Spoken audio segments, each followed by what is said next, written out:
uyu munsi tukaba twaje tugiye gukora ikiganiro gitandukanye n'ibiganiro dusanzwe dukora. Sometimes hari igihe twigana guteka ariko ntabwo bikunze kuba. Uyu munsi rero naje kubereka ukuntu njya nteka ifi ngiye kuyirisha ubugari, ariko butari ubugari bw'imyumbati, ubugari bundi bita akawunga. Ngiye nkunda ifi n'ubugari bw'akawunga.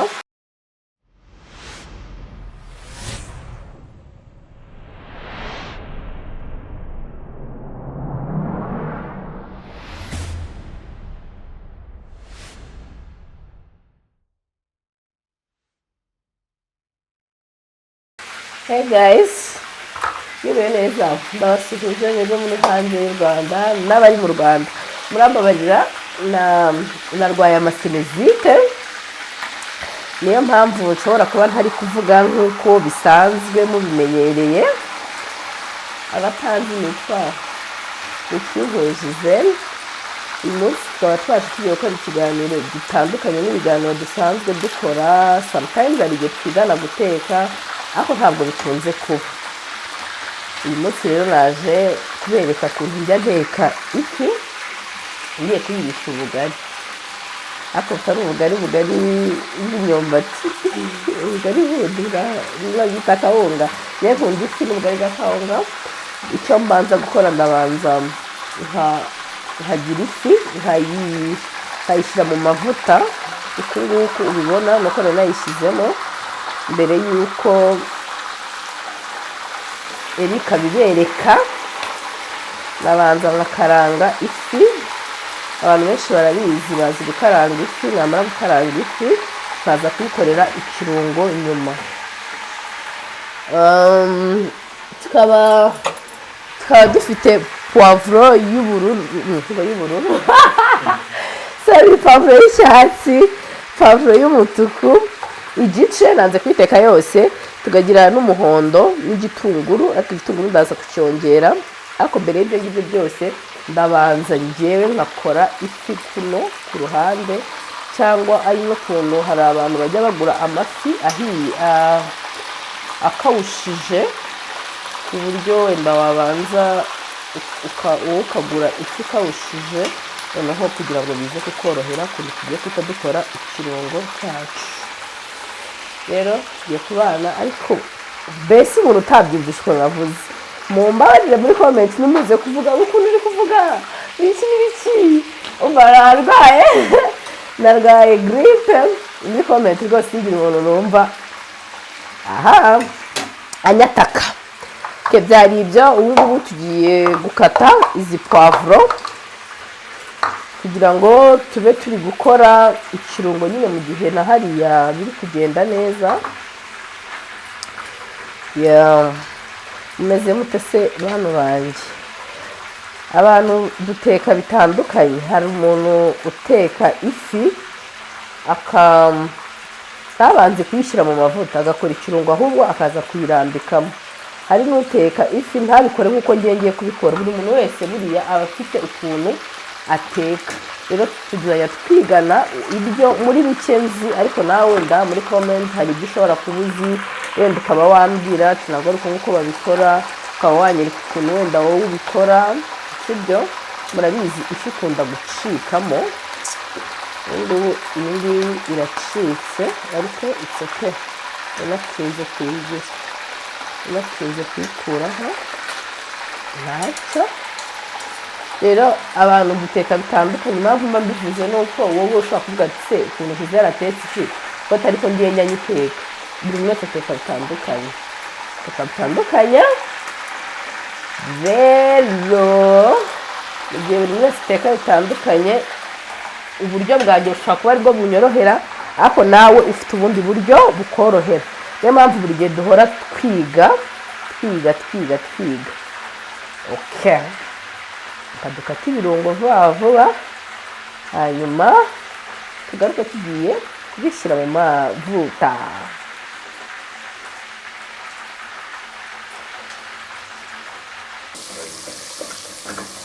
Rero ubu ngubu uko nari nabibabwiye, tugiye gukaranga igitunguru na poivro, hanyuma tubone gushyiramo amafi.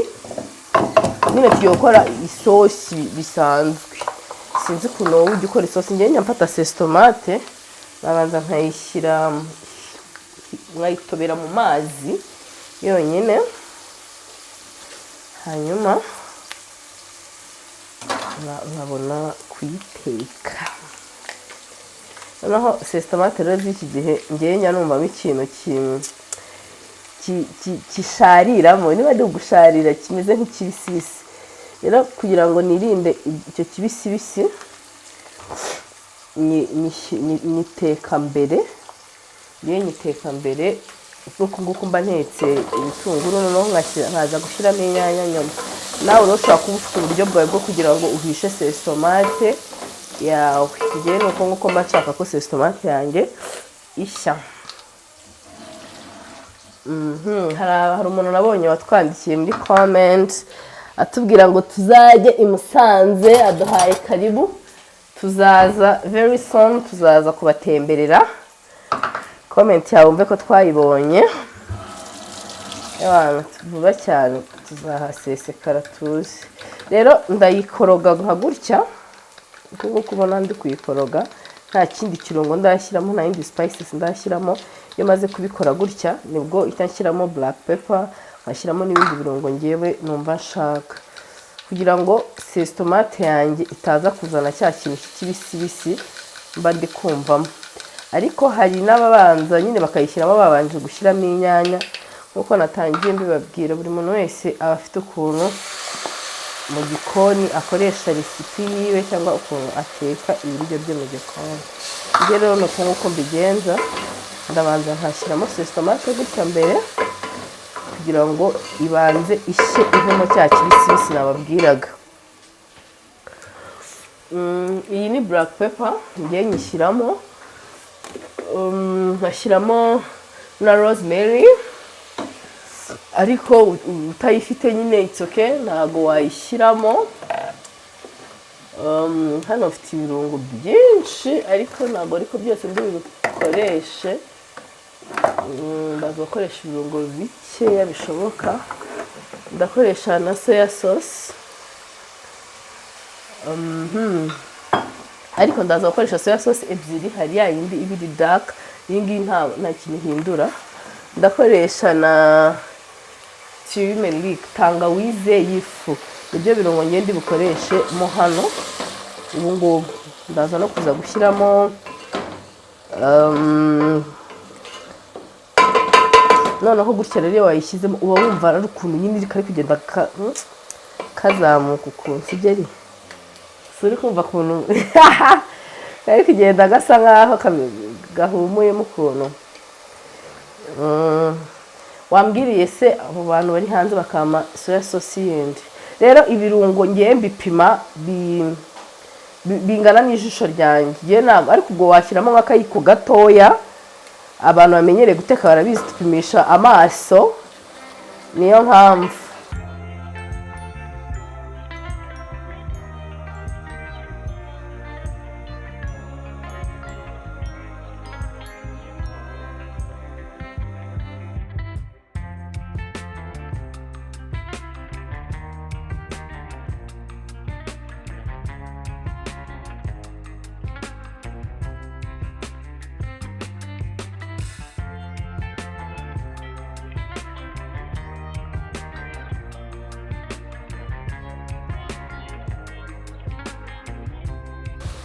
Rero ahangaha urumva ngiye nshyiramo bya birungo naberetse, ariko njya mvanga iyi soya sauce. Nyine hari iyi ngiyi nta bara ihindura, nuko gusa ngiye nyikunda. Ndashyiramo n'akayiko gatoya, ntabwo nacyujuje kino, ariko ndaza no gushyiramo ya yindi iri dark nari nyitumye. Yagiye kwiyinzanira nyine, nkuko nandi kubabwira, buri muntu wese aba afite ukuntu ateka indyo yiwe ikaba yamuryohera. Iyi ni ya soya sauce iri dark, ndashyiramo nabwo agace kugira ngo byuzurane ikiyiko. Ndashyiramo gake. Impamvu rero nyishyiramo impamvu mbishyiramo ngiye mbere ntabwo macika ko kubirya ngo numvemo ngo soya sauce numve nyine ibirungo nagiye nteka ntabwo mbikunda. Ari ukuntu ujya kurya ibiryo umuntu yatetse ukumvamo ibirungo byose ukabyumva. Ni ukuri ngiye ntabwo mbikunda. Amacaka nyine sesitomate yahiye wana nk'uku nguku, isesitomate iba yabaye sawa. Hano rero niho ngewe itanshiriramo ka tungurusumu. Abantu badaheruka udusekuru ndabasuhuje. Abantu bari hanze y'u Rwanda badaheruka udusekuru kameramo hano cyane wowe ri urabona bigutangaje. Ngarike ngo nawe ntabwo yarazi ngo agasekuru. Abantu badaheruka udusekuru ngo utu turacyadukoresha i Kigali. Hano rero niho ngewe itanshiriramo iyo umuntu ashyizemo ka tungurusumu mana yanjye bihita bihumura neza. Ibaze ko mbyumvise nanarwaye. Hano rero itamfata bya pavuro yanjye y'umutuku n'umuhondo nkabishyiramo, ariko ntabwo nzishyiramo zose. Izi ndaza kuzishyiramo nanone nyuma nkazishyiramo. Sinzi ukuntu muri kamera biri gusa ariko birimo birasa neza pe. Ngiye ubibona birimo birasa neza. Sibyo re? Sibiri gusa neza? Muri kamera ni fresh. Izi ni inyanya twaseye cyangwa twarapye.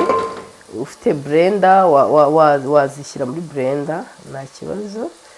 Ariko utanayifite nabwo wakoresha ubu buryo bwo kuzirapa bushobora korohera buri muntu uwo ari we wese. Inyanya rero ni uku nguku. Ngiye kuhita nshyiramo akunyu gakeya ngabanye umuriro ndangiza mpfundikire. Hano hita nshyiramo akunyu gutya gake cyane. Impamvu nshyizemo akunyu gake, mu mafi mwibuke ko mu mafi njya kuyashyira mu mavuta nabanje nsigaho umunyu, nta kindi kintu ngize nsigaho. Ariko wasigaho ifarini cyangwa ukabanza ukayanika hanze kugira ngo ataza gucikagurika. Ariko njye nta mwanya nari mfite uhagije, nahise mvuga ngo reka mbikore vuba vuba kugira ngo abashyitsi banjye barye. Ariko nongere mbibutse ko ubu ni bwo buryo bwanjye ngiye ntekamo. Nawe hari uburyo bwawe ushobora kubutekamo. Ese uburyo bwawe ni ubuhe? Bishoboka wabudusharinga muri comments ukatubwira. Nta kibazo pe, nta kibazo. Urabona noneho za nyanya na ya pavuro. Ntabwo za pavuro ntabwo zahiye, ziba ziri kugaragaramo. Kubibona zidahiye, zirimo ziragaragara. Ari ukuntu ushobora gukora kino kirungo warangiza ukaba bayideka mbabwire ibintu byoroshye. Ushobora gukora kino kirungo kwa kundi uba udafite nyine imboga uri burisha, ariko ufite inyanya, sibyo, ufite sesitomate, ufite igitunguru, ufite pavuro. Ukibaza ngo se ngubu abana bacu bararya iki? Sibyo, bikagucanga. Ibintu byoroshye cyane. Uhita ufata kino kirungo uko nguko urabikoze, pavuro isanzwe, igitunguru, sesitomate n'inyanya. Warangiza ukabiteka gutya bigashya. Byamara gushya ugashyiramo amazi bitewe n'ibikombe ugiye guteka by'umuceri. Niba ugiye guteka igikombe kimwe cy'umuceri, uba ugomba guteka ibikombe 2 n'igice kugira ngo ushye nyine utasaye, sibyo? Warangiza ukahita ushyiramo, umva uhita ugaburira abana bakahita barya kandi nta mboga ku ruhande ukeneye. Ababyeyi bafite abana mbibiye akabanga. Muzabigerageze muzambwira. Ndabizi biba biryoshye cyane ariko cyane. Muri kubibona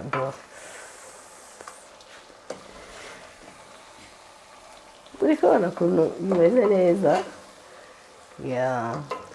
Impamvu do ya pavuro iko nayishyizemo isa umuhondo do ibirimo ya yindi y'umutuku ibirimo biba birimo nyine ukuntu nabigiye mbishyiramo.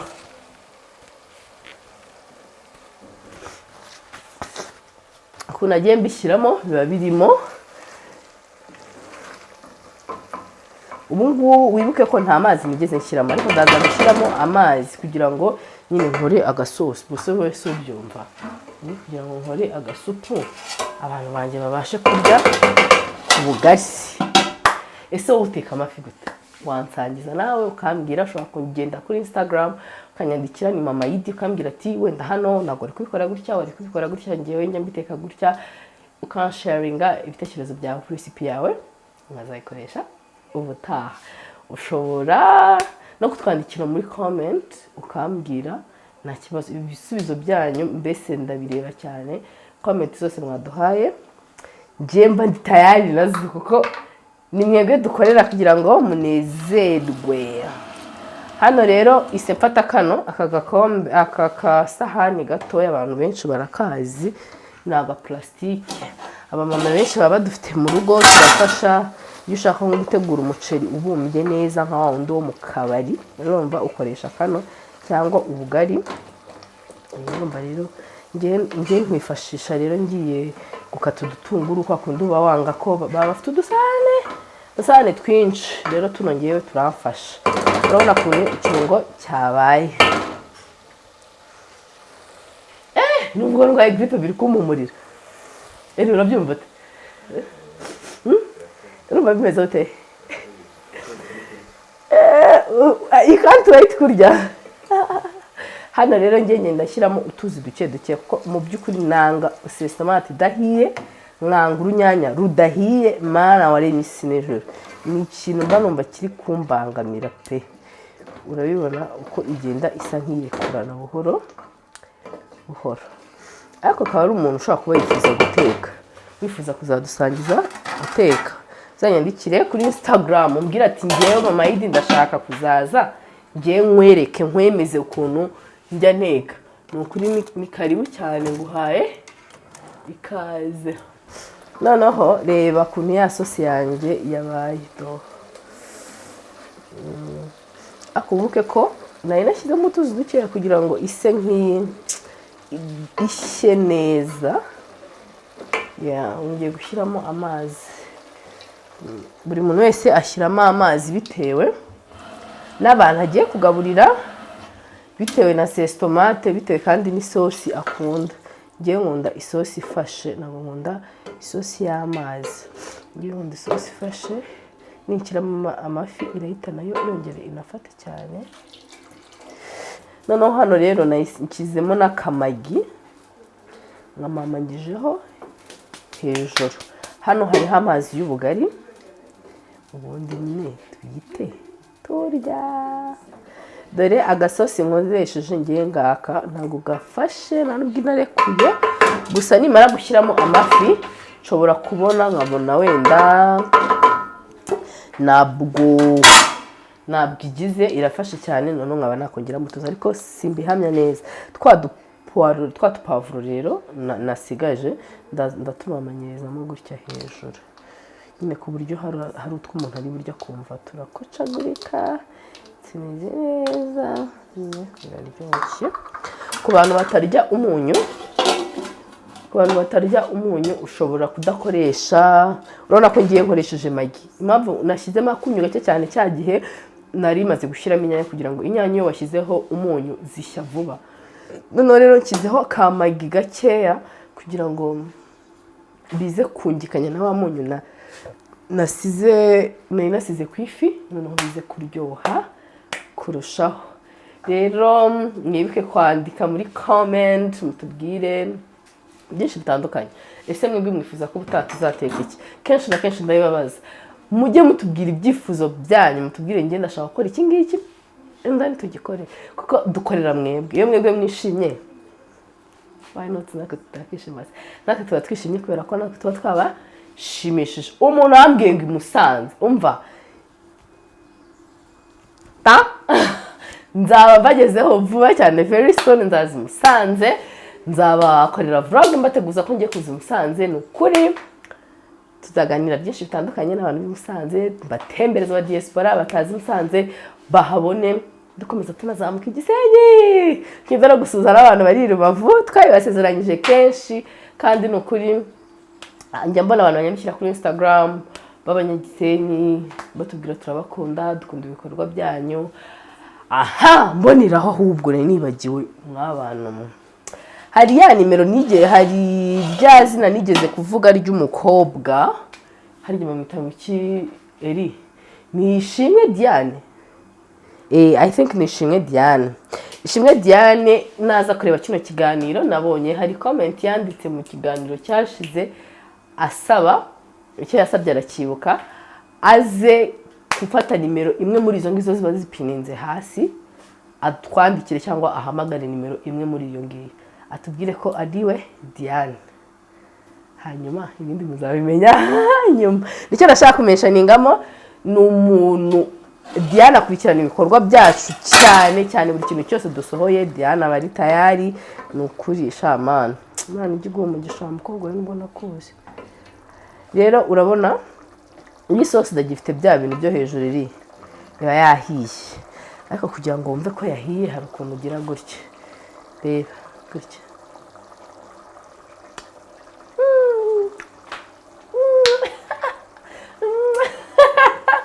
Rero isosi yanjye ngewe yabaye tayari.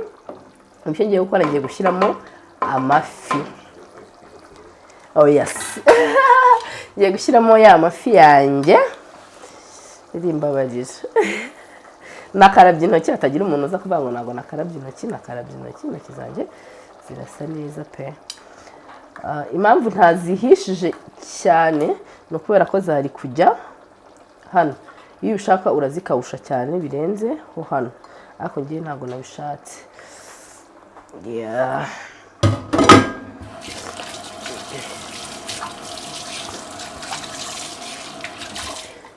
Iyo bigeze hano rero ni ukwitonda. Urabona ko uba wakoze ngemba nakoze isosi nkeya. Rero ngerageje gushaka kunyuzamo ikintu naba ngiye kuzica. Icyo nkora ngenda mfata isosi nyizamurira hano hejuru gutya, nizamurira kuri izi zindi zitabonye isosi kugira ngo zitaza kugira ese wowe uteka ifi gute? Ukora agasosi k'ifi gute? Ni uko nyikora, ariko buriya wabona nyikora nabi, wowe ushobora kuba uzi ukuntu bayikora neza. Hanyuma nkahita mfata ka puwaro nkamamanizaho hano hejuru, kuko ntabwo ngiye ndya sereri ni ukuri. Ase kambabaza hari abantu batarya sereri, ngewe sinzi ikibazo mfite. Nge ntabwo ndya sereri, ariko hashobora kuba ari nk'abantu wenda bateye nkanjye batajya barya sereri, simbizi. Nge mba numva bisebye kuba mvuga ngo ntabwo ndya sereri. Hano rero uhita ugabanya umuriro, umara kugabanya umuriro ukahita ugira gutya, ubundi ukabireka bigashya byisanzuye, ubundi mukanya tukahita tuza tukareba n'amazi yacu. Aya mazi rero nimugire ikibazo cy'uko ari menshi. Hano mfite abashyitsi mu rugo, niyo mpamvu nkoresheje amazi menshi. Ushobora kwibaza ngo ko ugize umushyitsi ugateka akawunga. Ngewe nkunda akawunga n'ikintu bita ifi. Umuntu wese arabizi ko nkunda akawunga n'ifi, ariko abashyitsi ese nawe mujya mumera nkanjye. Ngewe abashyitsi baje n'igihe mbagaburira ibirayi n'ibishyimbo. Sibyo? Ariko abantu nyine baba bumva ko umushyitsi kuba ari mu rugo ari ibintu nyine bya danje, ndateka amafiriti ikintu biki, ugasanga biterwa n'umuntu wagusuye. Niba wasuye n'umukobwa w'inshuti yawe cyangwa n'abajama bawe mukorana, why not tutabakarangira ibirayi n'ibishyimbo? Bayibaye ni bangahe bashaka ko tuzateka imvange? Babinyandikire giye muri comment, tuzatekane imvange y'ibirayi n'ibishyimbo. So rero turahura mu kanya, ngiye gusonga ubugari. Ntabwo ndibereka ukuntu basonga ubugari, ndikeka benshi bazi ukuntu basonga ubugari. Turahura tugiye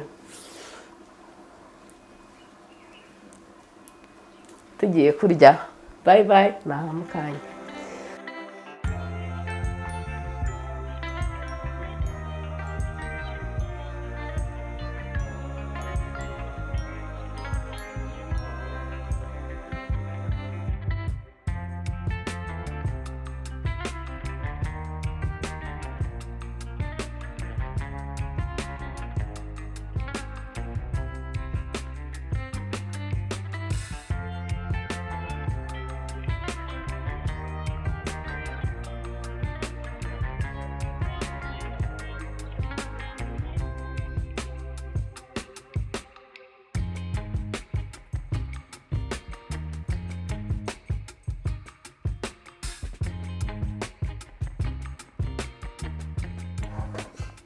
murabona final y'ibiryo twatetse ubu ni ubugari nabumbye gutya iyi ni isosi nyine aka ni agafi kari agasenda noneho ngiye kumubwira ukuntu bimeze biba biryoshye ndetse nta muntu mfite uri bubyumve ndabyiyumvira ariko ndakeka no ku maso muri kubibona ko bisa neza wow kari akaji reka noneho nestinge numva niba bibishye ndababwira niba kandi biryoshye nibwo ndababwira good.